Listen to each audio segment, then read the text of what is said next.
கண்ணை துயின்றவனே காலத்தை போக்காதே பெண்ணுக்கு ஒரு மருந்தை வேத விழுப்பொருளை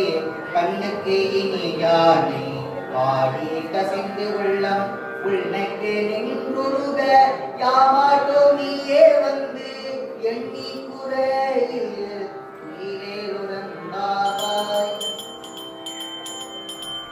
பாடி வேத பொருள் பாடி அப்பொருளாமா பாடி சோதி திறம்பாடி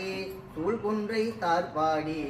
ஆதி திறம்பாடி அந்த மாமா பாடி வேதித்து நம்மை வளர்த்தெடுத்த பெய்வளைதல் பாத திறம்பாடி ஆடேலோர் எம்பாவாய். இப்ப தீபாவளி ஆனதுக்கு அப்புறம் சுவாமிக்கு பிரசாதம்